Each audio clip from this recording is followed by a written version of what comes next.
Hi, I'd like to take a couple of minutes to discuss Haazinu. This is the Parsha Hashavua, this week's Torah portion. And Haazinu is a song that Moshe recited to the people, to the nation, on the day of his death. And it comprises of the past, the present, the future. It's really a short synopsis of the story of our nation. And unfortunately, that story goes that God has chosen us. And then when we do well and we prosper and we grow fat and thick and corpulent, then we spurn God. And we've deserted God. And then we served other idols. We did all sorts of things that were antithetical to our purpose as a nation, as God's nation. And in doing so, we cause God to hide his face. That is a consequence of our actions. And when God hides his face, then we don't have that divine providence. We don't have God watching over us. Then it's open season for all those other nations who hate us. They come in and they persecute us. And there's all sorts of destruction and horrible atrocities. We know history. We have the stories and the images so vivid in our minds of the horrible things that happen to us.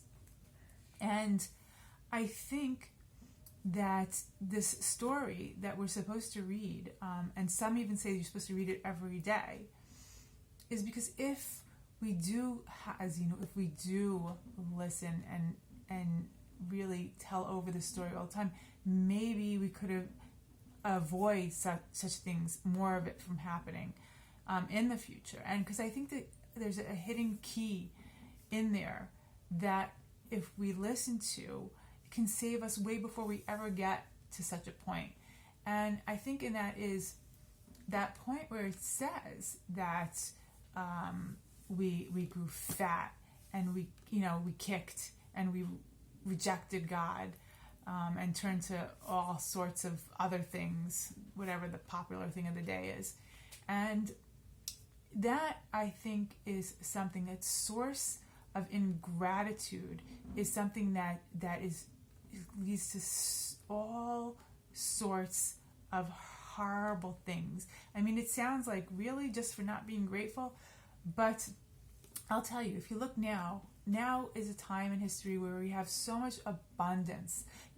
I've never seen food. We have food from all over, all different choices, everything available, material possessions, the homes, the cars, the availability to travel. I mean, it's never been like this where there's so much, and yet there's so much ingratitude. Instead of people being grateful and thankful and appreciative constantly to God for all the availability, to even the common folk, what we do is we look at what the other one has and we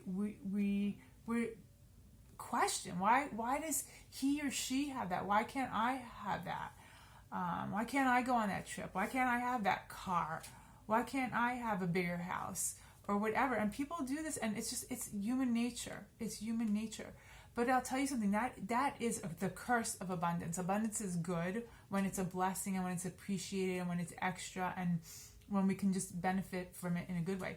But if it starts causing us to forget our blessings, because all we really need in life is we have food on our table, if we have a roof over our head, we have the gift of life, if we're breathing and we have the ability to speak and to express ourselves, the freedom to express ourselves and the words to do so. These are the biggest gifts in life. These are things that are so important that we should be so grateful and so appreciative, and we should count our blessings and we should thank God for all those things and look at what we do have, not at what we don't have, because everything else is just fat. It's just extra. It's just more heavy weight to care about, to hold with you and to take care of. It's nice. I love things. I love material things. I'm not going to lie to you. I like a good meal. I want to travel. A big house. Who wouldn't, All those things are fantastic, but they're all extra. You don't need those for a good life.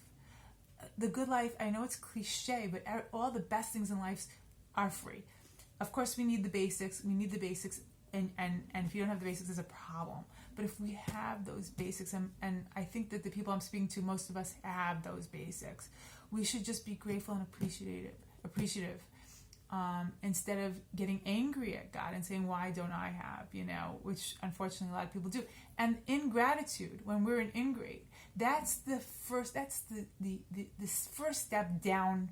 It's in a downward spiral. But when you're appreciative, and when you're thankful, and when you're grateful, that is the key. That it opens up to the source of blessing. That's when you feel your blessing, you experience your blessing, and you're an open vessel for more blessing.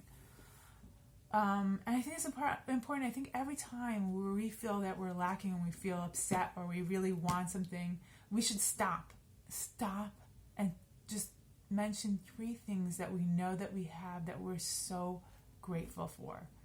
Because if we don't start appreciating things that we have, I've seen it. Sometimes it gets taken away. And then you appreciate it eventually when you get it back, or you just yearn for the basics again. And we know that now in Corona, that we yearning for the basic freedom of leaving our house, something we so took for granted, now is a huge blessing when we can do it.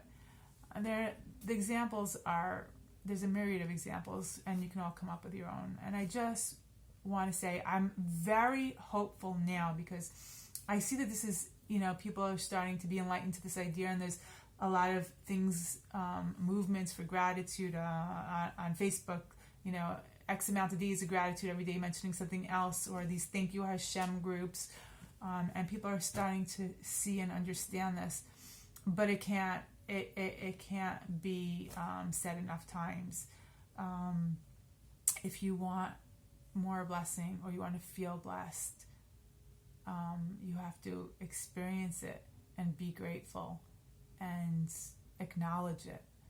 Because sometimes we forget how blessed we really are. Shabbat Shalom.